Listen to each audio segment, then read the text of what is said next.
Como a aula está sendo gravada, eu vou começar me identificando para ficar registrado no vídeo. Então, eu sou o professor Paulo Darnes, do Instituto Federal de São Paulo. Esta é uma aula síncrona do curso de Conversão de Energia 1. Bom, pessoal, vamos começar, vou começar a aula, então, compartilhando aí o meu vídeo, certo? Então, começar compartilhando aí a minha tela e vamos dar uma olhadinha primeiro no Moodle, depois a gente começa a aula em si.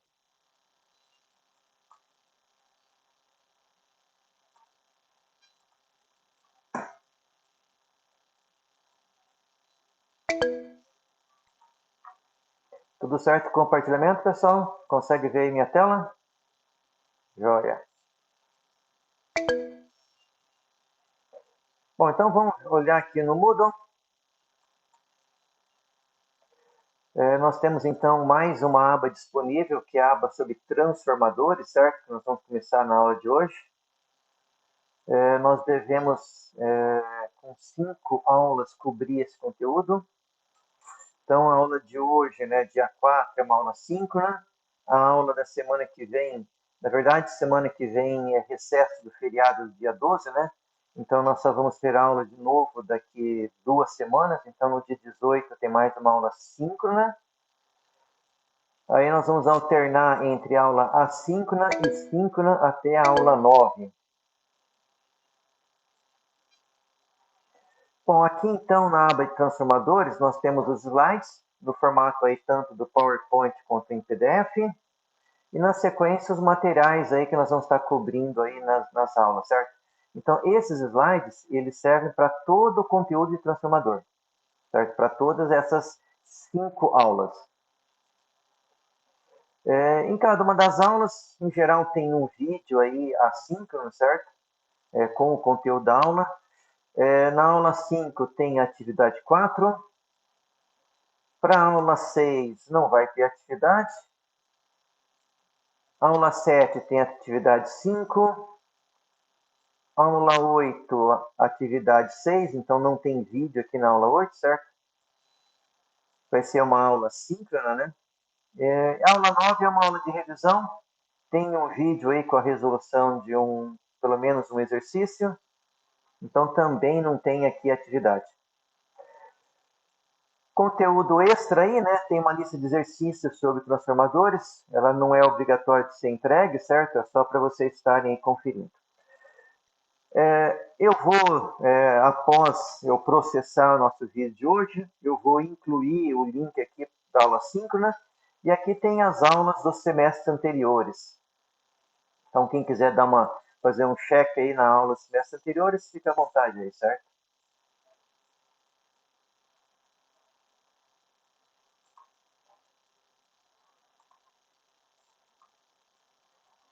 Tudo tranquilo, pessoal? Deixa eu ver aqui, tem um comentário. Tá jóia, Vitor. Sem problema. Eu vou, então, se tem algum problema aí com a tua internet, essa aula está gravada, vai ser gravada, certo? Eu vou colocar o link lá no Moodle. Depois você pode, então, fazer o check e não esquecer de fazer atividade, certo? Então, voltando aqui no Moodle, vocês têm uma atividade que tem até amanhã para serem feitas, certo? Não esquecer que são duas tentativas.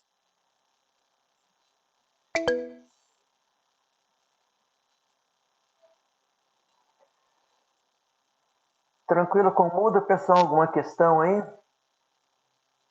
Bem parecido com o que estava organizado o material de eletromagnetismo, né? Então aí na nossa parte transformador também, bem parecido, certo? Uhum.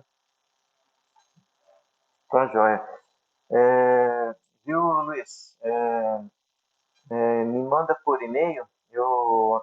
Semana passada eu tinha um pouquinho complicado, eu andei não respondendo muitos e-mails na semana passada, mas essa semana aí eu vou estar colocando as coisas em dia aí, tá?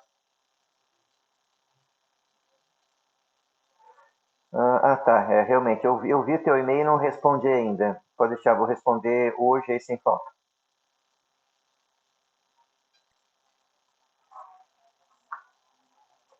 Bom,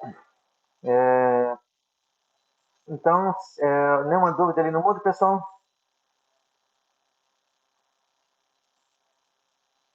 Tranquilo? Continua tudo certo com áudio e vídeo?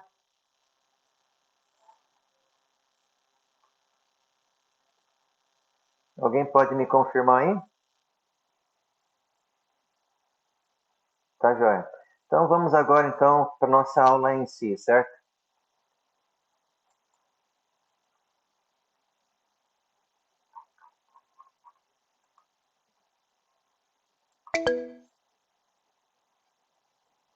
Então essa é a nossa... Vamos começar a matéria aí sobre transformadores de tensão, certo? Vocês já viram alguma coisa para quem faz a parte do laboratório, né? Já viu alguma parte desse conteúdo sobre transformadores. Então, apesar de ele não ser um elemento de conversão eletromecânica de energia, uma vez que ele só converte níveis de tensão e corrente, mas ele é um elemento muito importante em sistemas de potência, certo? Por isso que nós estudamos ele nessa cadeira. E a análise aí do transformador, nós vamos ver que envolve muito dos princípios que são aplicados a máquinas elétricas. Então, muita coisa que a gente vai ver aqui, nós vamos ver que vai servir para nós quando nós estivermos estudando máquinas elétricas, máquina de corrente contínua, ainda nessa disciplina, e também em conversão de energia 2 no próximo semestre. O transformador também é largamente usado em circuitos eletrônicos de potência, certo? E também de processamento de sinais. Bom, então um transformador ele consiste em pelo menos dois enrolamentos acoplados em um circuito magnético comum, certo? Então, o que significa que o fluxo de uma das bobinas concatena com a segunda e vice-versa. Então, pelo menos dois, mas podem ter mais bobinas no mesmo núcleo. É necessário um fluxo comum, né, como eu comentei, e alternado, certo? Nós vimos que nós não temos tensão induzida se não tiver fluxo alternado. Então, transformador não funciona com corrente contínua. O núcleo do transformador de potência consiste de chapas finas de ferro-silício empilhadas. Isso tem como objetivo reduzir correntes parasitas. Nós vamos ver alguns slides que explicam isso melhor. O núcleo transformador aplicado em circuitos de comunicação são compostos geralmente por ferrites. Mas aí já é mais uma aplicação aí para comunicação, né? Então foge um pouquinho aí da nossa disciplina, certo?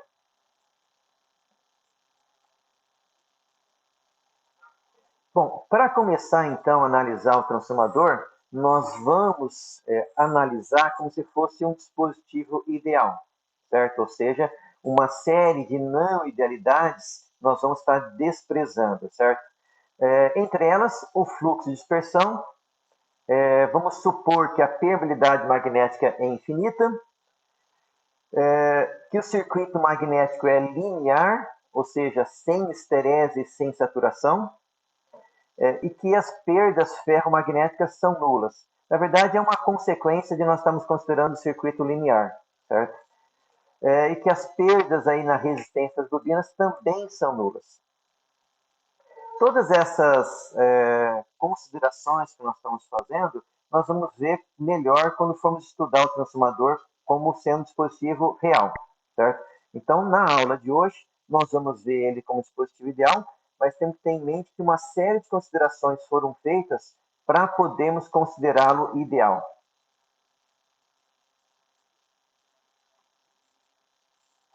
Bom, então onde que o nosso transformador é aplicado, certo? Transformador de potência, né? Então, na nossa rede elétrica ou no sistema de potência, né?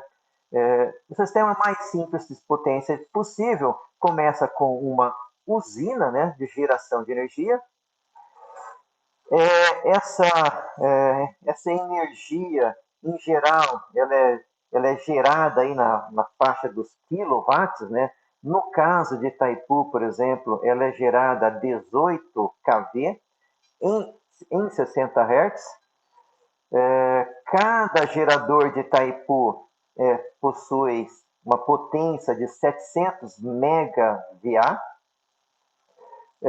E só por curiosidade, tem 78 pares de polos. Isso nós vamos ver mais à frente na disciplina, tá? Bom, Itaipu tem, na verdade, 20 geradores, certo? 10 são 60 Hz e os outros 10 pertencem ao Paraguai e produzem em 50 Hz.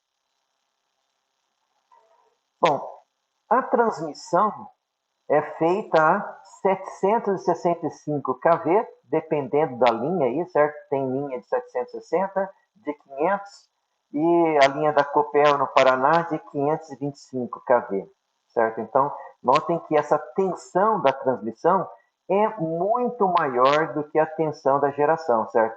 Essa já é uma tensão alta, né? Já foi gerada numa tensão muito alta, né? Para fazer essa adequação entre os níveis de tensão, nós temos então um transformador de elevação. Tem uma subestação lá na usina que eleva essa tensão. Certo? Isso é transmitido aí nessas linhas de transmissões, que tem essas torres enormes, né, que nós vemos aí às vezes na estrada, né? Só que nesse nível de tensão, nós não podemos consumir energia, certo? Então, quando chega próximo dos centros consumidores, ou seja, nas cidades ou nas fábricas aí, né? Essa energia ela é rebaixada também em subestações, certo? Às vezes isso é feito em mais de uma etapa, certo? Faz um rebaixamento para um nível de energia para depois para um nível mais baixo. Em geral, esse nível que vai ser feito na distribuição na cidade tem dois níveis, chamada aí secundária e primária. A secundária é na faixa aí dos 2 kV até 44 kV, certo? E a primária é o que a gente tem nas tomadas das residências e dos comércios, certo? Dependendo do local, essa energia primária pode ir de 110 a 440 volts. Tranquilo até aqui, pessoal? Então, isso aí é um exemplo aí, né, de um sistema de potência, e esse sistema só é possível devido ao transformador, certo? Devido a essa característica, né, nós conseguimos diminuir ou aumentar a tensão, que nós podemos ter é, fontes de energia mecânica que estão muito longe dos centros consumidores. Então, a Itaipu, por exemplo, está uns 900 quilômetros aqui de São Paulo, né?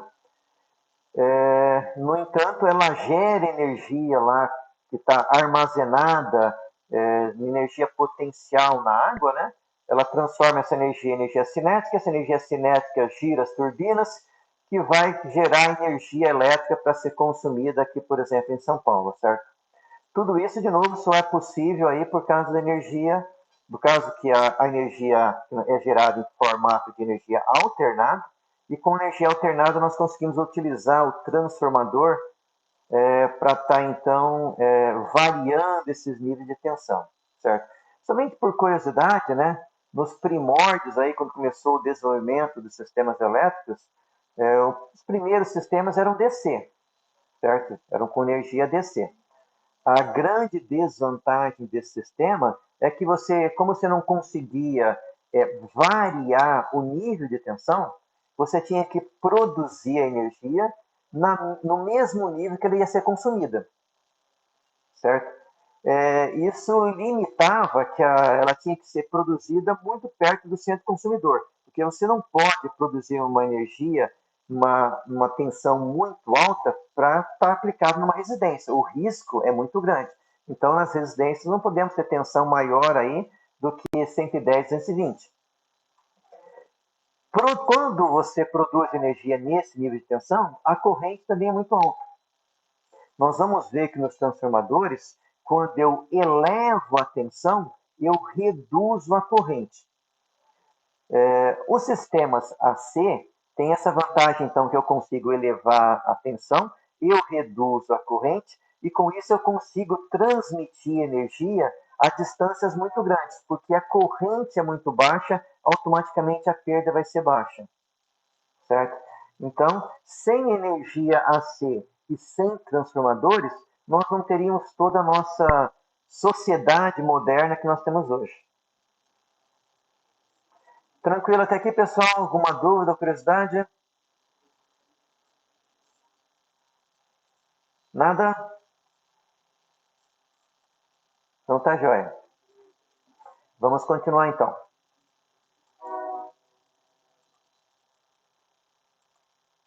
Então aqui nós temos dois exemplos de transformadores.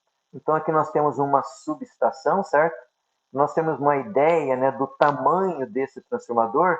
Aqui tem a foto, tem um carro, né? Um carro, uma caminhonete. Então vejo que esse transformador aqui, ele tem altura aí de talvez de um prédio de alguns andares, né? Talvez até 3 andares. E a isolação elétrica nesses níveis de tensão é feita por distância mesmo, certo? Então vocês vejam que de um terminal para o outro tem uma distância elétrica, tem uma distância, né, muito grande, vários e vários metros aqui, né? Assim como as linhas de transmissão, certo? As linhas de transmissão são grandes e existe uma distância muito grande entre os fios, né, que são transmitidos para isolação elétrica. Então, esses fios das linhas de transmissão, eles não são encapados, certo? Não tem uma capa de PVC ou de algum tipo de plástico para fazer a isolação. A isolação realmente é feita por distância elétrica. Bom, e aqui nós temos um exemplo de um transformador de distribuição na cidade, certo? Então, aqui em cima, nesses 3 fios na parte mais superior, que nem todo poste tem, né?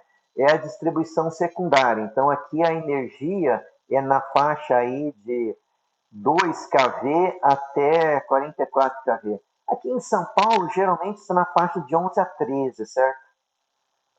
E esses 4 fios mais abaixo é a distribuição primária. Então, esse nível de tensão aqui está entre 110 volts e 220, dependendo da cidade, certo? No estado de São Paulo, a maior parte das cidades é 110, mas tem algumas cidades que são 220. Outros estados, né, também usam 120, 120 ou 220. Bom, em cima só tem 3 fios, porque não tem neutro. Aqui na ligação de baixo tem 4 fios, porque além das 3 fases, nós também temos o neutro.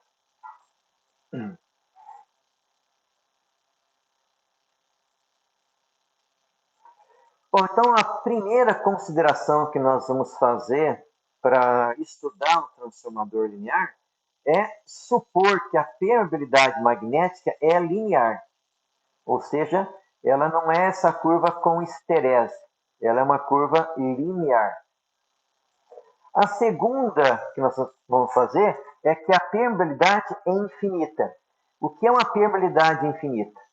Conforme vamos dizer que essa permeabilidade tenda para o infinito, essa curva da permeabilidade vai ficando cada vez mais inclinada. Quando ela for infinito, ela vai ser uma reta na vertical. Ou seja, significa que eu posso ter densidade de fluxo, sendo que a intensidade de fluxo é zero. Então, quando a permeabilidade é infinita, é essa minha curva, certo? É claro que isso é uma idealização, uma condição ideal, e isso aqui nunca ocorre, certo? Mas nós vamos fazer essa consideração para começar o nosso estudo.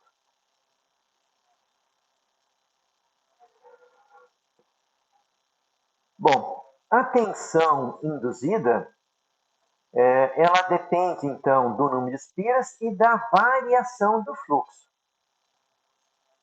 Então, se eu tenho fluxo variável, eu vou ter uma tensão induzida variável. Se eu tenho tensão variável, eu vou ter um fluxo também variável, certo? Essas duas grandezas estão relacionadas e elas só dependem, então, do número de espiras.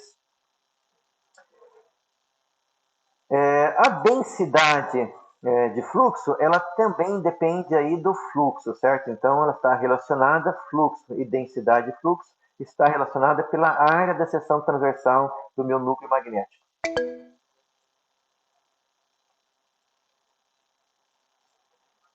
Bom, densidade e intensidade magnética, elas dependem, então, aí da permeabilidade, certo? Se a permeabilidade é infinita, implica que a minha intensidade magnética vai ser zero.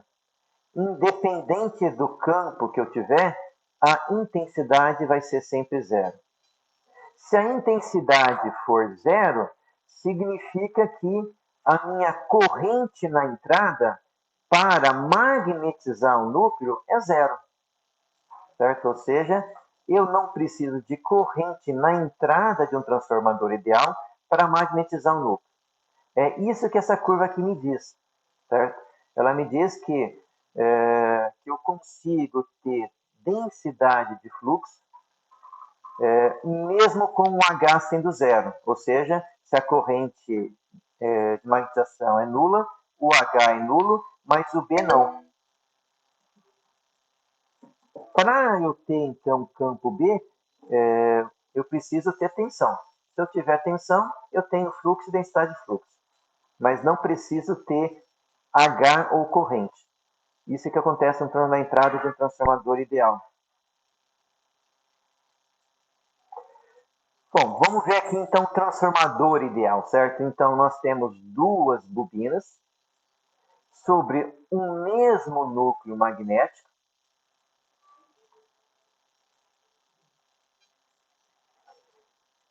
Outra característica do meu núcleo magnético é que se a permeabilidade é infinita, significa que a relutância magnética do circuito é nula.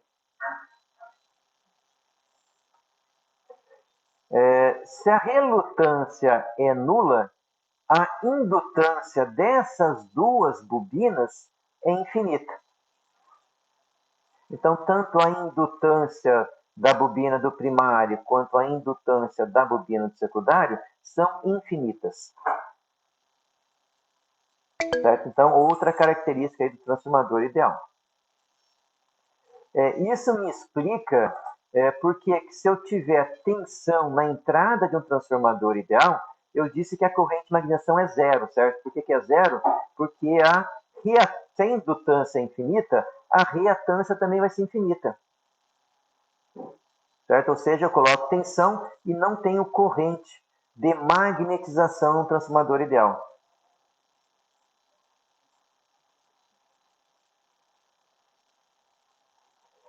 Bom, essa fórmula aqui nós já vimos quando estávamos estudando ali eletromagnetismo, certo? Então, se eu tenho um fluxo variável, e eu vou supor que esse fluxo é senoidal, então ele tem um valor de máximo em uma forma de onda senoidal, quando eu derivo esse fluxo, eu vou ter uma tensão que é cossenoidal. E o valor máximo dessa tensão, o valor de pico, ele vai depender da frequência, vai depender do número de espiras e vai depender do valor máximo do fluxo. Então, se eu estou trabalhando com frequência constante, o meu nível máximo de tensão e o nível máximo de fluxo estão ligados.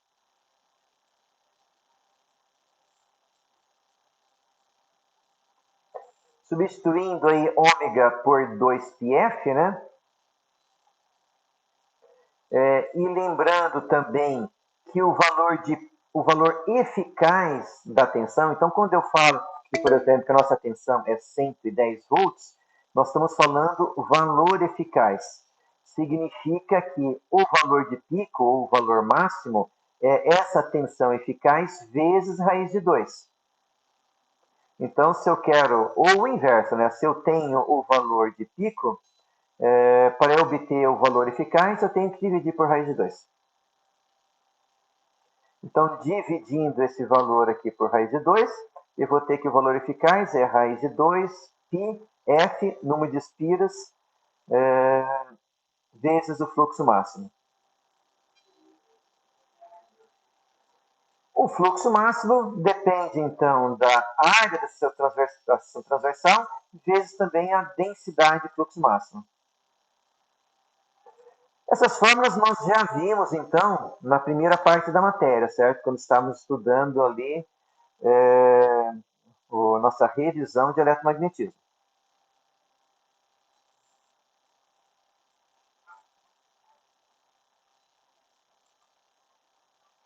Tranquilo até aqui, pessoal?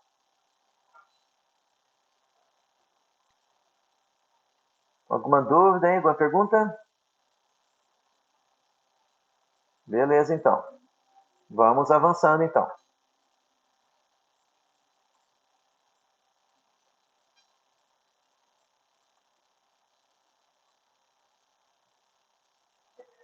Bom, então, em um transformador ideal, se eu aplicar, então, tensão no primário, vamos ver o que acontece, então, com esse circuito, certo? Então, se eu coloco tensão, nós vimos que tensão e fluxo estão ligados, certo? Então, se eu conheço o fluxo, eu consigo chegar na tensão. Se eu conheço a tensão, eu também consigo chegar no fluxo, certo?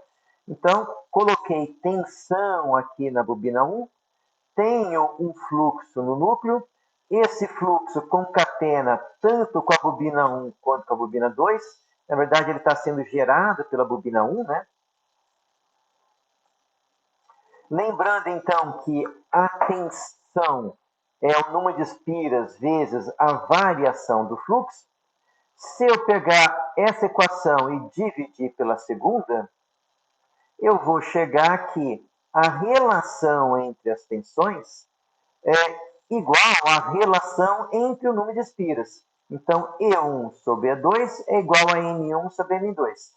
Nós chamamos essa relação com a letra A e ela é chamada de relação de transformação ou relação de espiras do transformador. Certo? Então, se eu conheço o número de espiras ou se eu conheço a relação entre elas, conhecendo uma das tensões, eu consigo deduzir a segunda. Certo? Por exemplo, conheço N2, N1, conheço aqui a tensão E1, eu consigo então calcular qual que vai ser a tensão do secundário.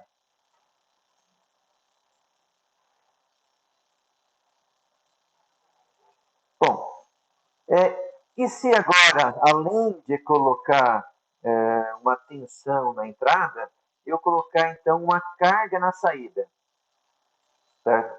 Então eu falei que eu não preciso ter corrente na entrada do transformador para gerar o fluxo no núcleo.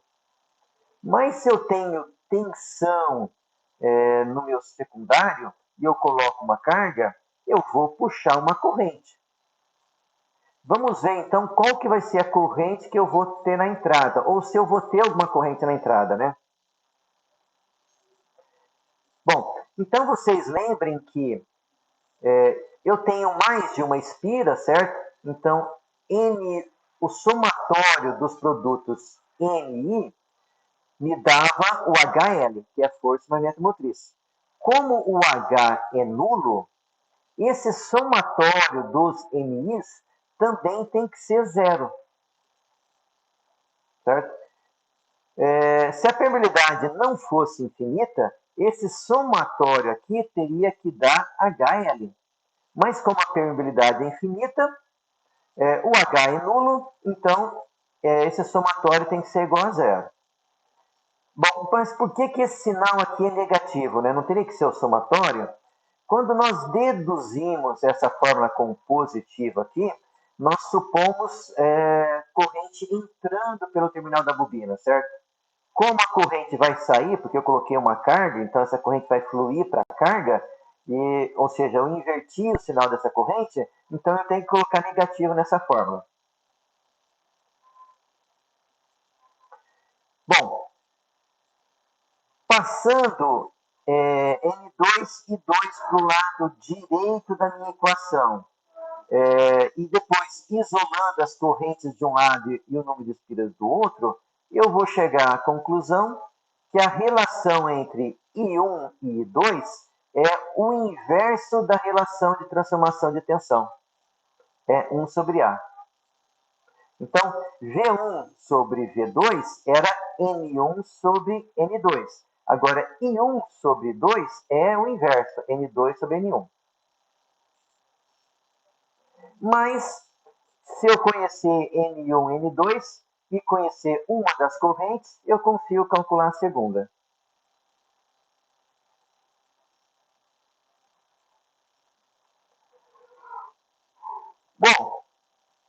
Nós vamos ver, então, que se a gente retrabalhar essa equação da corrente com a equação da tensão, nós vamos chegar à conclusão que E2 vezes I1 é igual a E1 vezes I1, certo? Isso aqui me diz que a potência na entrada é igual à potência na saída para um transformador ideal, certo? Então, se o transformador é ideal, potência na entrada é potência na saída, ou seja, um transformador ideal não tem perda. Bom, nós também conseguimos retrabalhar essa equação da tensão e da corrente de tal forma que, dependendo de como a gente trabalha, né, a razão entre E1 e I1 para E2 e 2, ela depende da relação de transformação ao quadrado. Certo? O que é E1 e 1? É a impedância, certo? Então, a impedância que essa fonte de tensão está enxergando aqui na entrada é igual à impedância que está no secundário vezes a relação de transformação ao quadrado.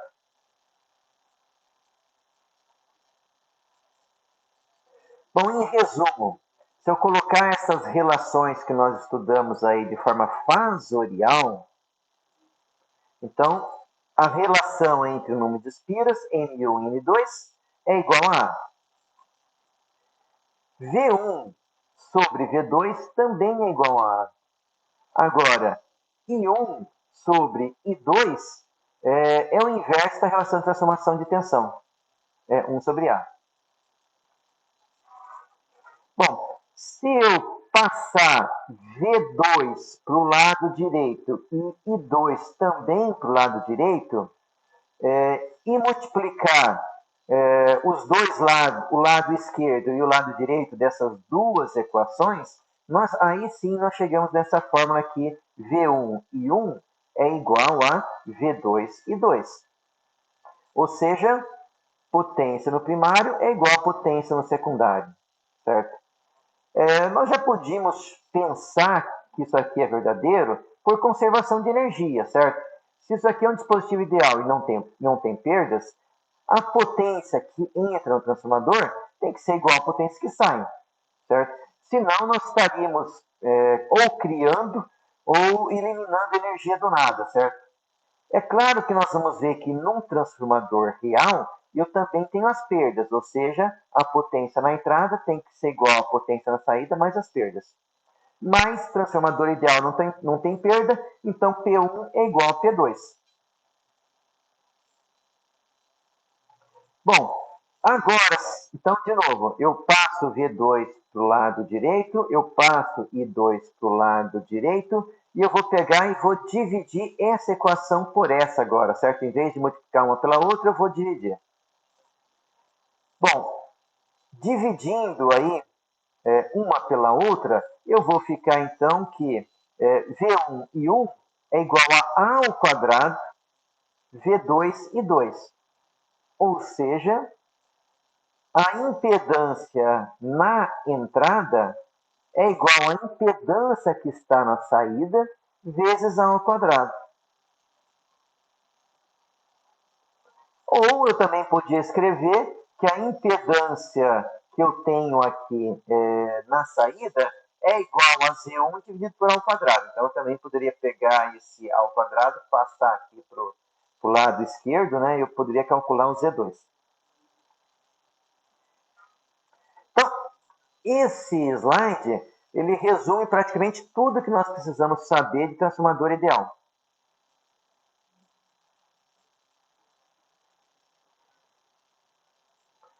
Bom, a questão da potência aí é importante, né? Eu saber que P1 é igual a P2, conservação de energia, né? E a relação aí de impedância, né? Para que pode servir essa relação de impedância, né? Uma outra utilidade, se eu tenho então um circuito com transformador, eu posso obter outros circuitos equivalentes manipulando essa impedância, certo? Então, Se eu sei, então, que essa impedância que está aqui no secundário, ela é vista no primário sendo multiplicado por A ao quadrado, então eu posso redesenhar esse circuito pegando essa impedância, multiplicando por A ao quadrado e transferindo ela do secundário para o primário. Bom, como eu tirei essa impedância e coloquei ela aqui na entrada, eu posso então curto-circuitar aqui o secundário. Bom, se eu curto-circuito o secundário e pegando as relações de tensão, a primeira coisa que tem que perguntar, né? Essa corrente que vai para infinito, eu curto-circuitei aqui o secundário, né? Ou seja, eu garanti que essa tensão V2 é zero. Se eu for na fórmula lá, V1 sobre V2 é igual a A, se V2 for igual a zero, significa que o V1 aqui na entrada do transformador, não aqui na saída, né? Na entrada mesmo, né? Ele também é zero. Então aqui é zero, aqui é zero. Ou seja, essa minha tensão V1 da entrada do transformador, ela está sobre a impedância. Z2 ao quadrado. Como a relação de transformação da corrente também depende do inverso de A, então eu vou ter uma corrente 2 que vai estar limitada num dado valor, que vai depender da relação de transformação de corrente. E essa corrente então não vai para o infinito. A gente pode fazer um exercício depois demonstrando isso. Agora, se então V2 aqui é nulo e a tensão aqui também é nula, esse circuito é equivalente a esse circuito aqui. Certo? Ou seja, V1 enxerga o meu transformador com essa carga Z2 simplesmente como sendo Z2 ao quadrado. Ou seja, esses três circuitos que eu desenhei aqui, eles são todos equivalentes. Certo? Então, se eu estiver somente medindo V1 e I1 e eu não souber o que tem no meu circuito, se eu estiver dentro de uma caixa fechada, né, só tiver acesso a dois terminais, eu não tenho como saber se o que está dentro dessa caixa é esse circuito com transformador e impedância, esse circuito com transformador curto-circuitado com essa impedância lá de fora, ou simplesmente esse circuito com essa impedância Z2 com o valor Z2 ao quadrado. Certo? Então, de novo, esses três circuitos são equivalentes para quem enxerga as medidas somente no terminal externo aqui, certo? Somente tem acesso aos valores V1 e I1. Bom, quando nós transferirmos uma impedância do secundário para o primário, nós vamos chamar essa impedância de Z2', o que me indica que essa impedância originalmente estava no secundário e o linha me indica que ela foi transferida ou referida para o primário, certo? Então eu chamaria isso aqui de Z2'. Mas eu também posso fazer o inverso, certo? Se eu tivesse, então, uma impedância aqui no primário, eu poderia transferi-la para o secundário, agora dividindo por A ao quadrado. Então, se eu tiver uma impedância no primário e eu quiser transferi-la para o secundário, a nomenclatura que nós vamos adotar é manter o mesmo índice e colocar linha. Então, isso aqui me indica que essa é uma impedância que estava no primário e foi referida ou transferida para o secundário. Então, impedância do primário referida ao secundário. As duas transformações são possíveis, certo?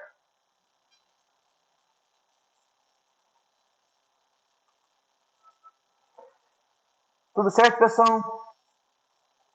Tudo ok com áudio e com vídeo?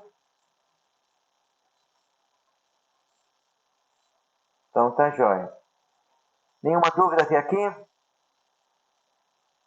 Transformador ideal é um dispositivo bem simples, né? Então ele é bem tranquilo aí. Um slide praticamente resume tudo de transformador ideal. Então, para fixar um pouco, vamos fazer alguns exercícios, certo? Bom, como eu não tenho lousa aqui, né? Eu vou fazer aqui no Word. Não é igual escrever no quadro, né? Mas vamos tentar aí.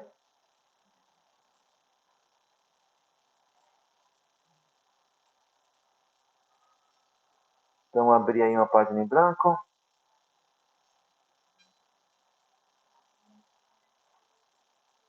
Vamos ver, então, o primeiro exercício.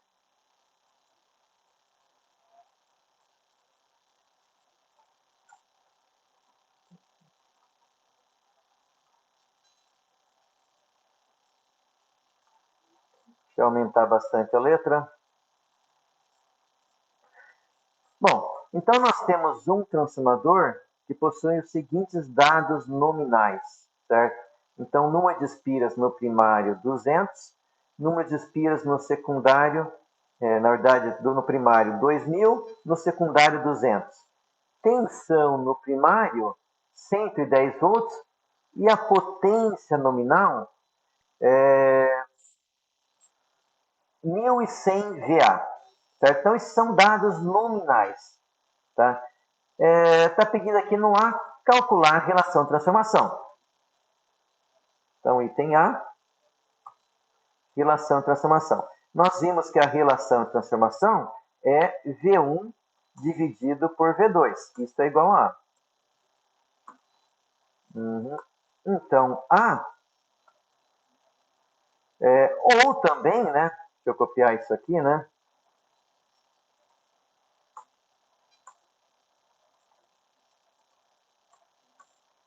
A também é igual a N1 sobre N2.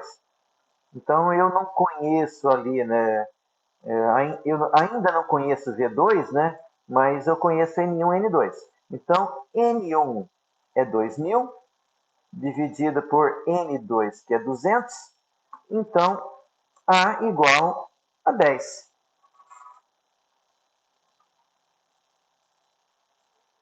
Corrente nominal no primário, certo? Bom, o item B nos diz que esse transformador ele está aplicado na condição nominal, certo? Então, de novo, o cálculo que nós vamos fazer aqui, ele é válido somente na condição nominal. Por quê? Porque foi o que eu disse aqui, certo? Corrente nominal. Então, potência no primário, ela vai ser igual a V1 vezes I1. Eu disse, então, que nós estamos na condição nominal, então, I1 tem que ser igual a S1 dividido por V1, certo? Eu isolei o I1. Bom, eu conheço, então, a potência nominal, ela é 1.100. Eu conheço o V1, o nominal, né? 110. Automaticamente, I1 vai ser igual a 10 amperes.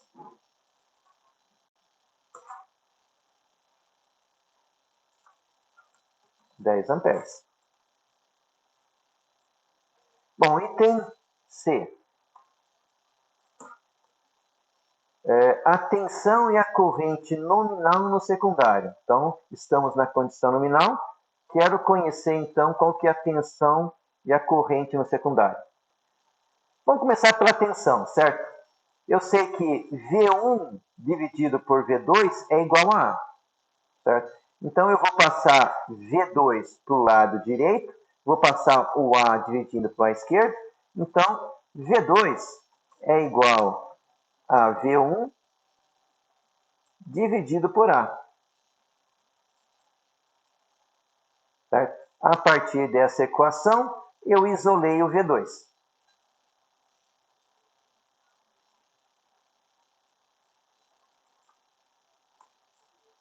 V2 é igual V1 110 a 10, ou seja, V2 é igual a 11 volts. Ou seja, esse transformador é um transformador de rebaixador de tensão. Então, estamos colocando 110, a tensão no secundário abaixa para 11 volts.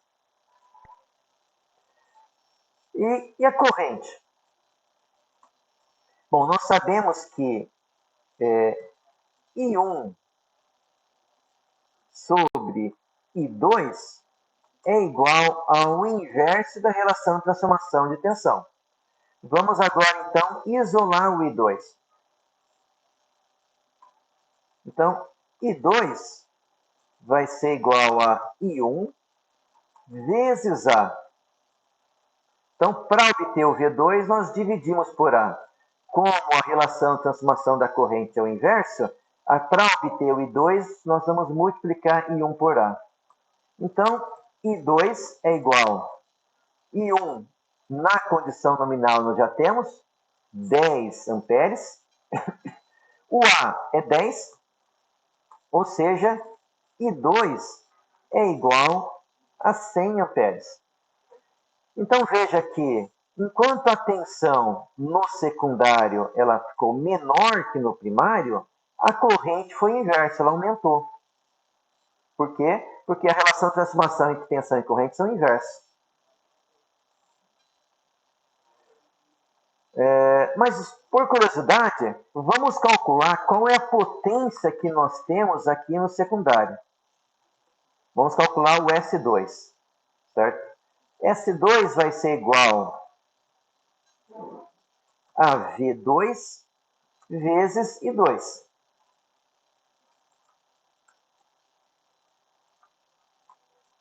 Então, S2 é igual a V2, 11. I2, 100. Então, S2 é igual a 1.100 VA. Então, a mesma proporção aí que caiu a tensão no secundário, a corrente aumentou. De tal forma que potência no primário e no secundário, para um transformador ideal, são iguais. Mas isso foi uma curiosidade, certo? Vamos para o item D. Impedância nominal no primário e no secundário. Bom, como que eu calculo essa impedância, certo? A maneira mais fácil de calcular o Z2 é fazer V2 dividido por I2.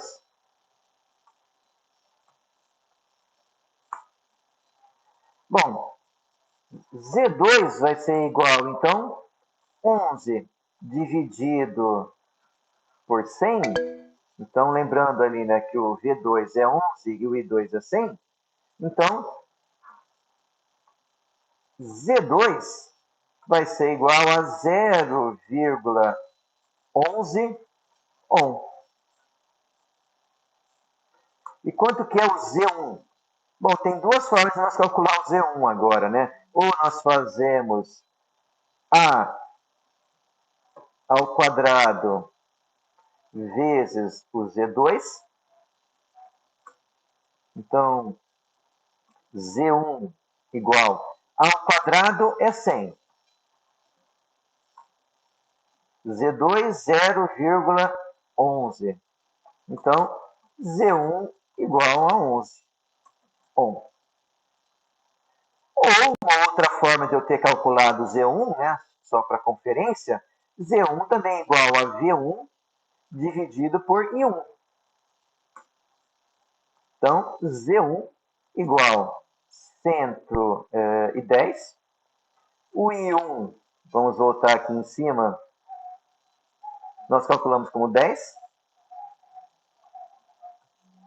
Ou seja, Z1 igual a 11 ohm, certo? Então, fechou, certo? A razão entre V1 e I1, ela fechou com o cálculo de A ao quadrado vezes Z2.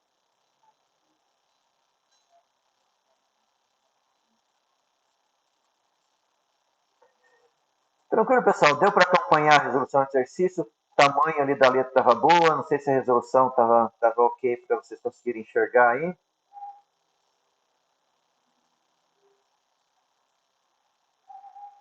Tá joia. Exercício transformador ideal vão ser sempre muito simples, certo? Isso aí vocês devem conseguir fazer aí de forma tranquila. Tem mais alguns exercícios, vamos fazer ali para reforçar. Vamos pegar aqui um segundo exercício. 3 e 4. Vamos fazer mais uns dois, pelo menos, aí. Então, exercício número 2. Opa, não é 20, é 2. Item A. Então, um transformador possui os seguintes dados nominais. Agora eu só sei a relação de transformação, certo? Eu sei que essa relação de transformação é 200. V1 é 22 kV. Potência 11 kVA. Bom, corrente nominal no primário. Bom, quando eu falo, então, corrente nominal, eu estou supondo que o transformador está aplicado na condição nominal. Se fosse uma outra condição, o exercício seria diferente, certo? Mas como é condição nominal, então eu sei que S1 tem que ser igual a V1 vezes I1. Eu conheço o V1, eu conheço a potência, basta eu calcular aqui o I1, né? I1 vai ser igual a S1 dividido por V1. Então, I1 igual S11K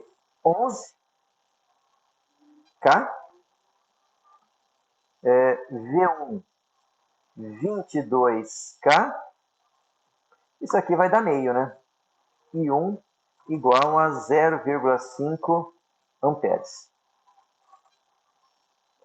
Tensão e corrente nominais no secundário. Então, vamos lá de novo. Eu já desenvolvi a fórmula para calcular o V2, né? Então, o V2 é V1 dividido por A. Então, item B. V2 é V1 dividido por A. Então, V2 igual V1 22K dividido por A, que é 200. Se não me engano, isso deve dar 110. V2 igual a 110 volts, né? Exatamente. Bom, o I2, nós também já pegamos a fórmula aqui em cima, né? Deixa eu pegar. Então, I2 é I1 vezes A.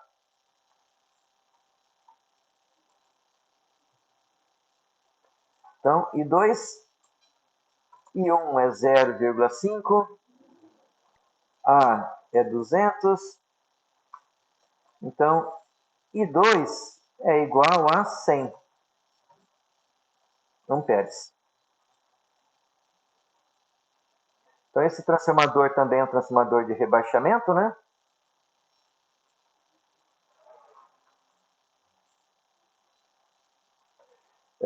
Então, a tensão na saída, ela saiu, eu apliquei 22 kV na entrada e tive 110, ou seja, eu abaixei a tensão, só que eu aumentei a corrente.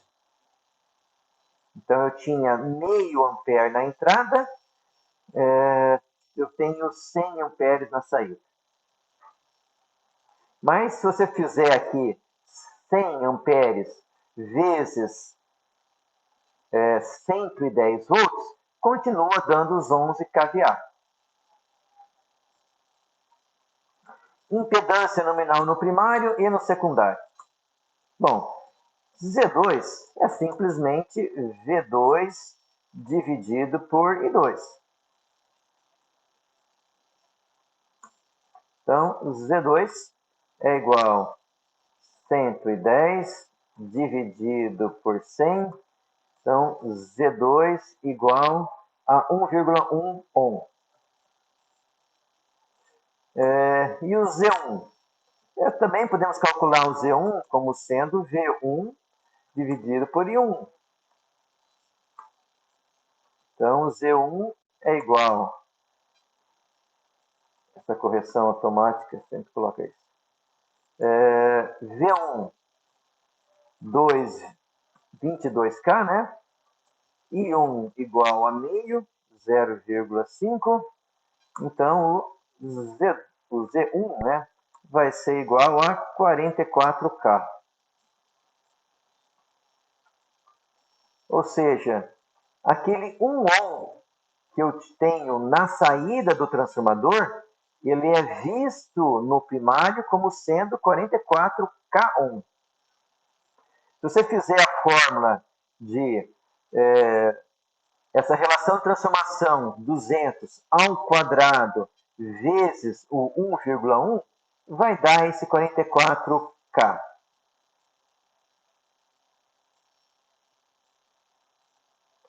Vamos fazer mais o exercício 3.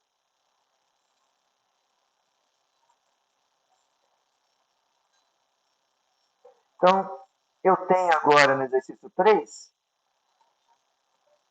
um transformador que possui os seguintes dados. Relação de transformação 100, tensão na entrada 22K, e eu tenho uma impedância aqui de 22 ohm. Então, notem que eu nem passei a potência nominal, certo? Eu passei uma impedância que eu tenho ali no secundário.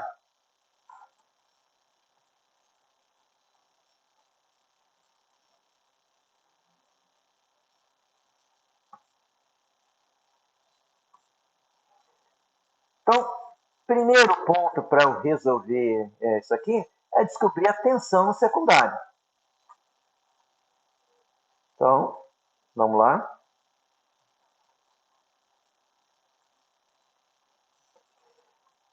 V2 é igual a V1, que é 22K, dividido por A, que é 100. Então, V2 é igual a 220 volts. Bom, conheço a tensão e conheço a impedância que está no secundário, uma resistência, né? Então, é um R2, na verdade, né? 22 ohm. Então, se eu sei que V2 vai ser igual a Z2 vezes I2, eu tenho essa impedância, eu tenho a tensão, para eu calcular a corrente, I2 vai ser igual a V2 dividido por Z2. Então, I2 igual V2 220, Z2 22, ou seja, I2 é igual a 10 ohm.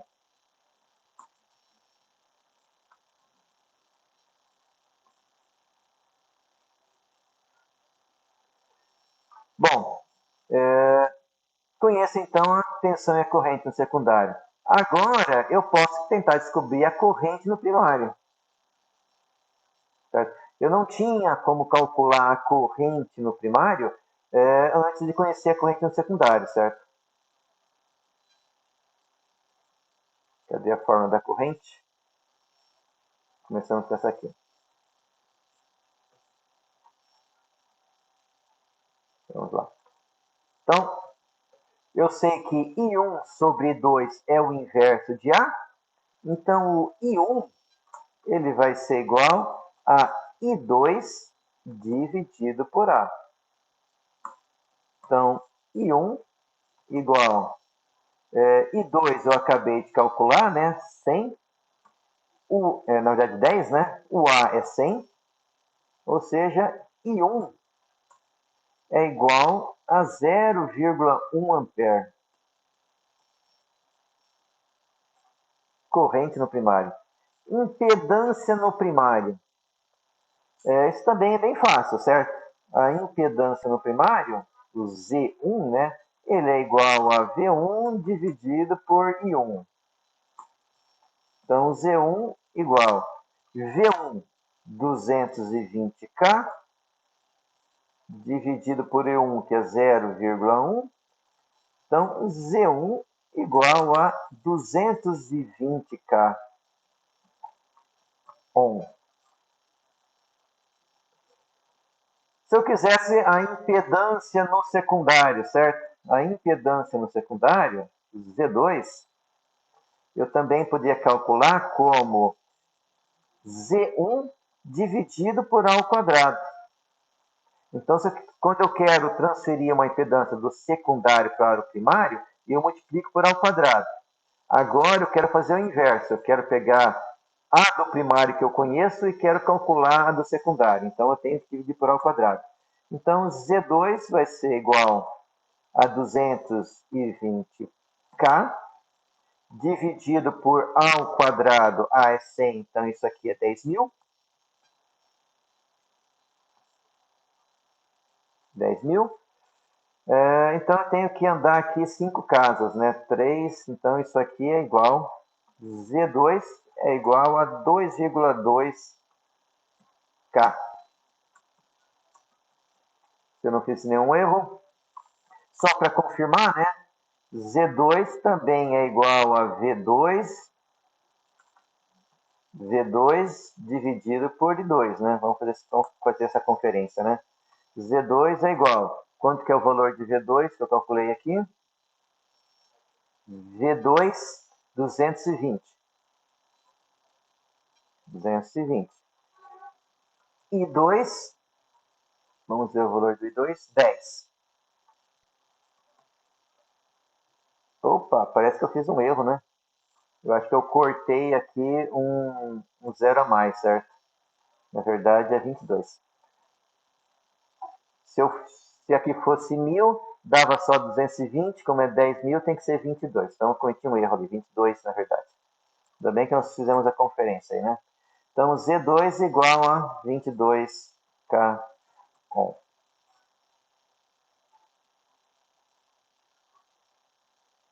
Vamos fechar as duas potências.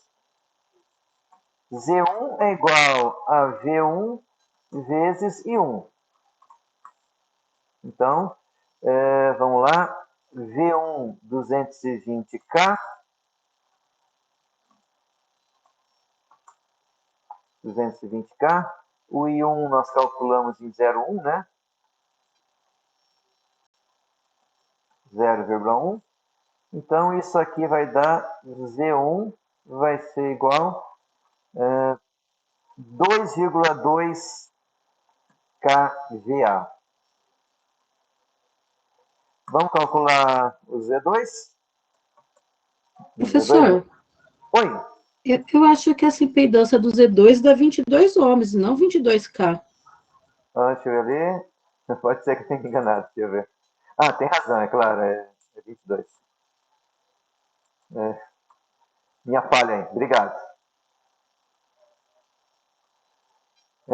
Vamos continuar então. Vamos calcular então agora o Z2. Z2, V2 vezes I2. Então, Z2 não, né? S2, né? Que é a potência que nós estamos calculando. Deixa eu ver quanto nós calculamos o V2. 220. 220 vezes 10, que é a corrente. Conferindo. E 2, 10. Então, S2 é igual, agora sim, né? 2,2 kVA. Que fecha com a potência no primário, certo? Ou seja, potência no primário e no secundário são sempre iguais.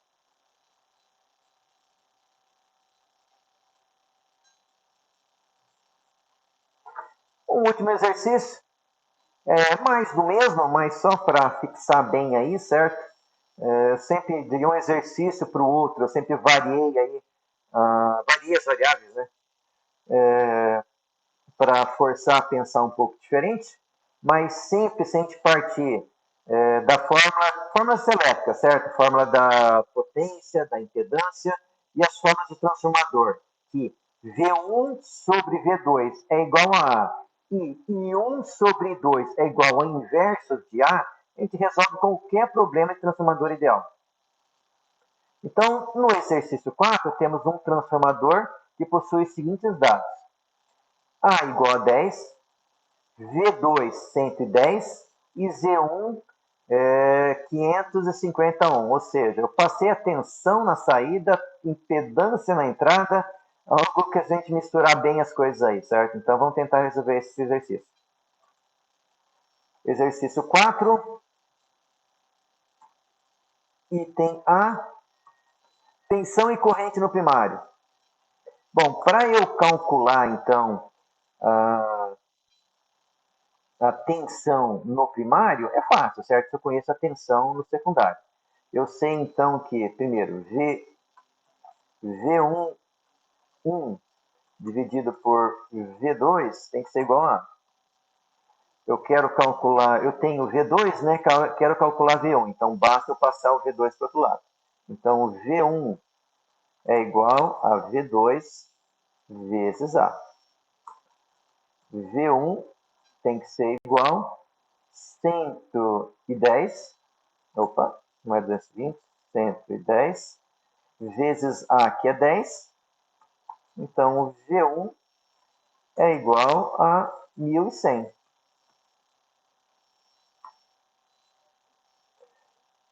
Bom, para que eu conheça aí, então, o I1, notem que eu conheço o Z1. A impedância vista pelo primário, certo?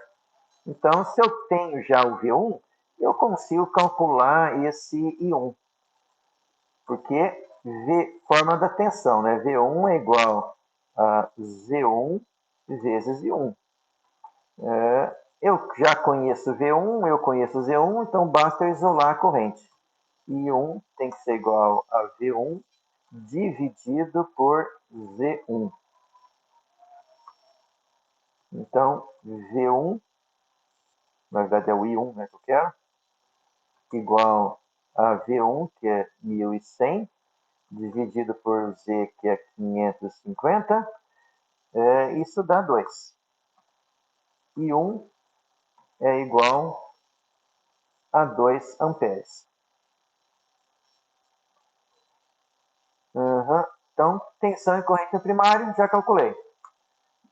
Bom, se eu quiser, então, agora obter a corrente no secundário, bom, eu posso fazer de formas distintas, certo? Eu posso aplicar a relação de transformação na corrente, ou eu posso aplicar a transformação da impedância, transferir essa impedância para o secundário, aí como eu tenho o V, eu consigo calcular, por essas duas saídas aí, certo? Eu posso ir pela potência também, né? Eu conheço aí tensão e corrente no primário, eu vou calcular a potência, e com a potência eu também consigo calcular a corrente no secundário, certo? Eu vou pela parte que eu acho mais fácil. Eu sei que I1 dividido por I2 é igual ao inverso de A. Então, eu quero calcular aqui o I2. I2 é igual. Passo o I2 para o lado direito, passo o IA multiplicando o lado esquerdo. Então, I2 é igual a I1 vezes A.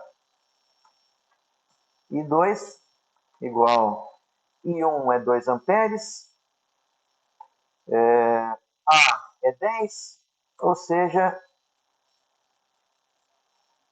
o I2 é igual a 20 amperes.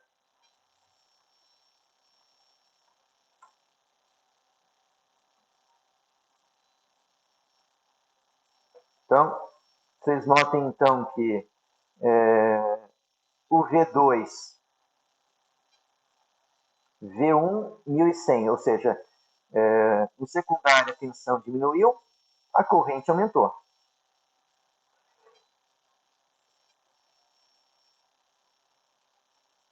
Esse foi então... Opa, passei aqui errado.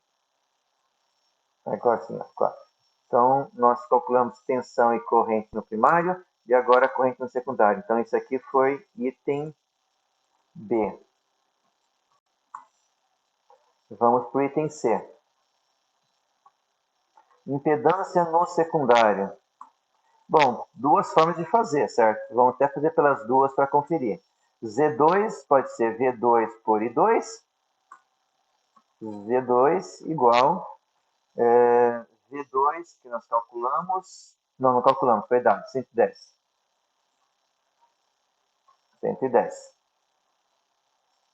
Dividido por I2, que é 20.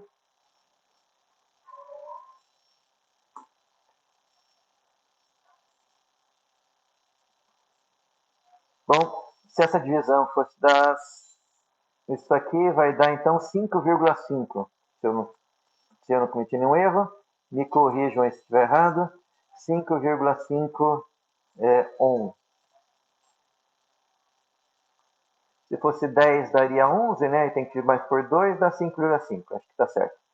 Bom, outra forma de fazer isso é que Z2 ele é igual a Z1, vou colocar maiúsculo, dividido por A ao quadrado.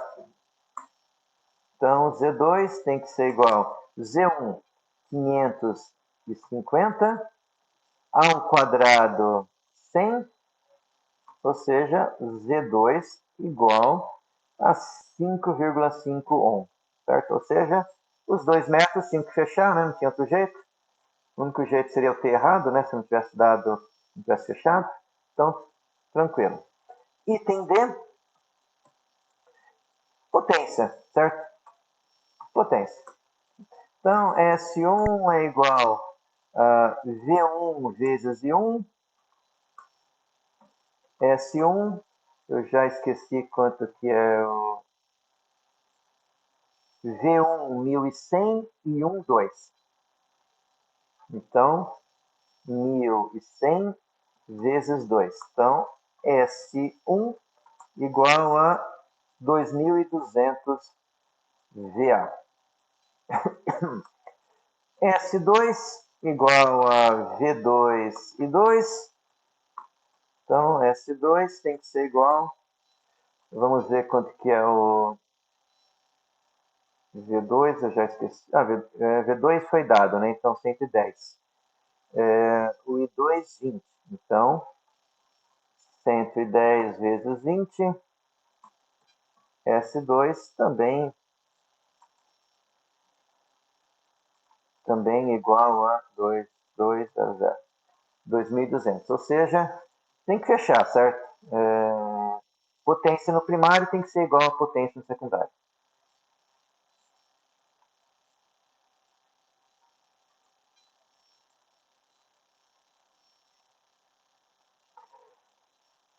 Certo, pessoal? Então, nessa aula, a gente estudou aí o transformador ideal. Quando a gente considera o transformador como sendo ideal, ele fica muito simples de trabalhar. Eu preciso decorar basicamente que V1 sobre V2 é igual a A e 1 sobre 2 é o inverso de A. Com essas duas equações eu consigo deduzir a equação que S1 é igual a S2, ou seja, a potência no primário é igual a potência no secundário, e também consigo deduzir a equação que Z1 tem que ser igual a Z2 ao quadrado. Então, com isso aí, a gente sabe tudo sobre o transformador ideal, certo? Dúvidas aí, pessoal? Curiosidades? Nenhuma questão?